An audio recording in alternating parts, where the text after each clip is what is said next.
চল্লিশে ভাঙল বিয়ে না করার পণ। স্বামীর আগের পক্ষের 4 সন্তানকেই আপন করে নিলেন গায়িকা কবিতা কৃষ্ণমূর্তি। গায়িকা কবিতা কৃষ্ণমূর্তি সম্পর্কে বিস্তারিত থাকছে এই প্রতিবেদনে। বন্ধুরা, চ্যানেলে নতুন হলে চ্যানেলটি সাবস্ক্রাইব করে রাখতে পারেন ও ভিডিওটি ভালো লাগলে শেয়ার করতে পারেন। বলিউডে গানের দুনিয়ায় তিনি তখন খ্যাতির শীর্ষে। ঠিকই করে নিয়েছিলেন বাকি জীবনটা কাটাবেন সঙ্গীত সাধনাতেই। কিন্তু 40-এ পৌঁছে আচমকাই অন্য খাতে বইতে শুরু করলো তার জীবন। মনের মানুষকে বিয়ে করে রাতারাতি 4 সন্তানের মা হয়ে গেলেন গায়িকা কবিতা কৃষ্ণমূর্তি। নয়াদিল্লির তামিল আইয়ার পরিবারে কবিতার জন্ম 1958-র 25শে জানুয়ারি। বাবা টি.এস. কৃষ্ণমূর্তি ছিলেন শিক্ষা মন্ত্রকের কর্মী। জন্মের পর মেয়ের নাম রেখেছিলেন শারদা। ধ্রুপদী সঙ্গীতের পাশাপাশি ছোটবেলা থেকেই তিনি তালিম নিয়েছিলেন রবীন্দ্রসঙ্গীতে।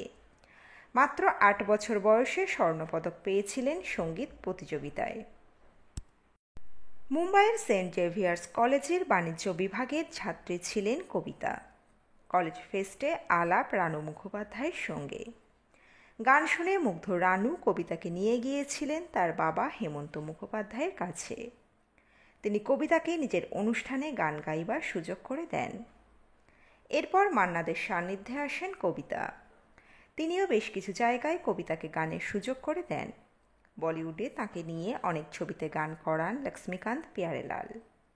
প্রথম প্লেব্যাকের সুযোগ পান 1978 সালে মুক্তি পাওয়া কন্নড় ছবি ওন্দানান্দু কালা দিল্লিতে।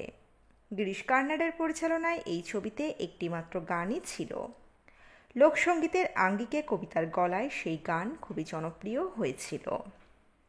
হিন্দি ছবিতে তার প্রথম বড় ব্রেক 1985 সালে প্যার ঝুকতা নাহি ছবিতে।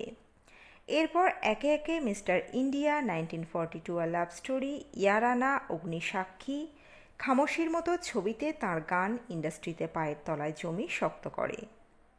কিশোর রফি থেকে শুরু করে সোনু নিগম, শান, কয়েক দশক ধরে সেরা গায়কদের সঙ্গে পারফর্ম করেছেন কবিতা। গায়কদের পাশাপাশি আলকা ইয়াগনিক, অনুরাধা পরওয়াল, শ্রেয়া ঘোষাল, সাধনা সরগমের মতো গায়িকাদের সঙ্গেও তার দ্বৈত সঙ্গীত সুপারহিট।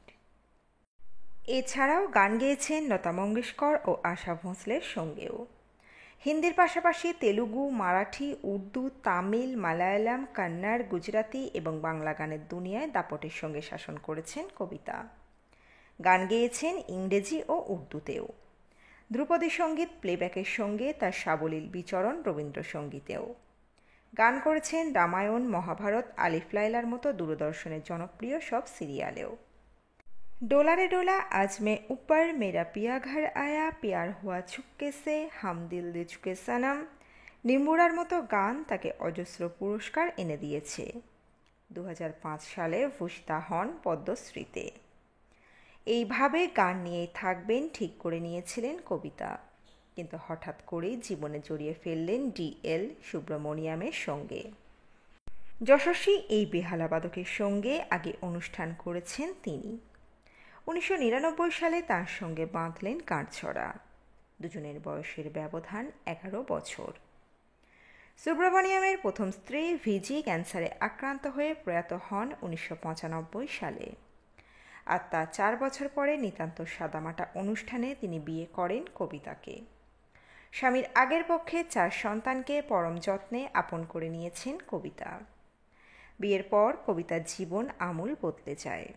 বিয়ের পর মুম্বাইয়ের পাট তুলে তিনি স্থায়ীভাবে বেঙ্গালুরুর বাসিন্দা এখন।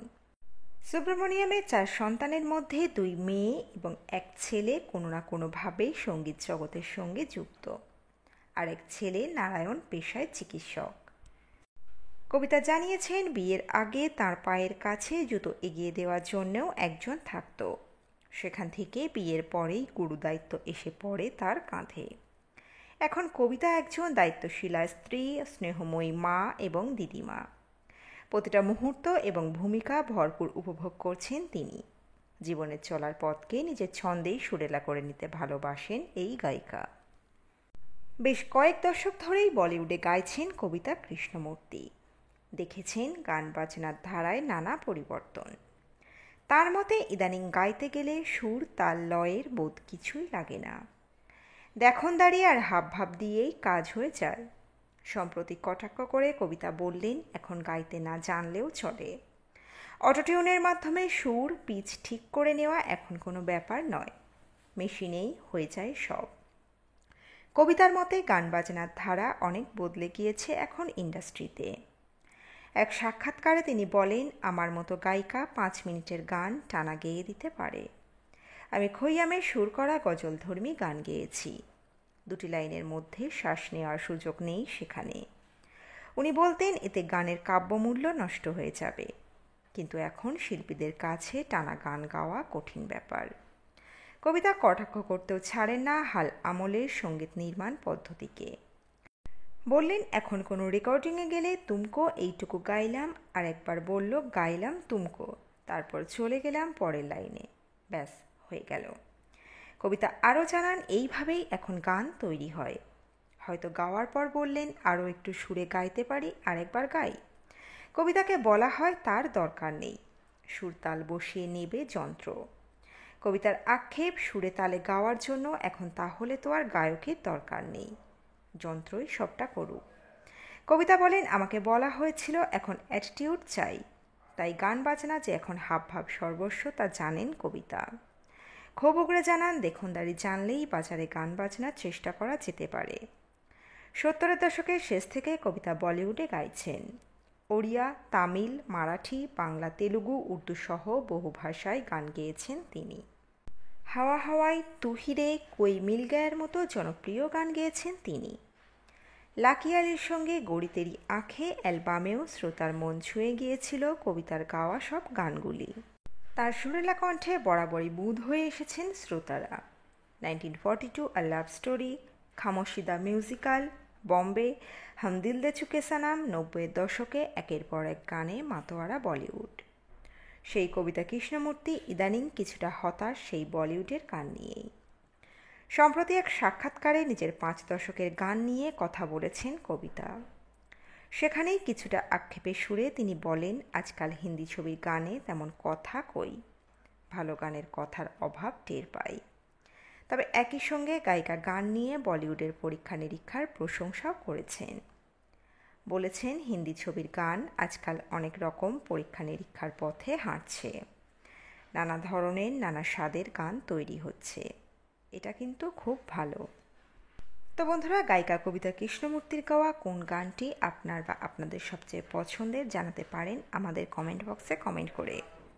আজকের প্রতিবেদন বা গায়িকা কবিতা কৃষ্ণমূর্তি সম্পর্কে আপনাদের কোনো মন্তব্য বা মতামত থাকলে কমেন্ট বক্সে জানাতে পারেন। আজকের এই প্রতিবেদনে ছিল এতটুকুই। দ্রুত ফিরে আসছি এরকমই নতুন কোনো প্রতিবেদন নিয়ে। অজানা গল্প চ্যানেলের সঙ্গে থাকার জন্য সকল দর্শক বন্ধুকে অসংখ্য ধন্যবাদ। দেখতে থাকুন, চোখ রাখুন আমাদের অজানা গল্প চ্যানেলে।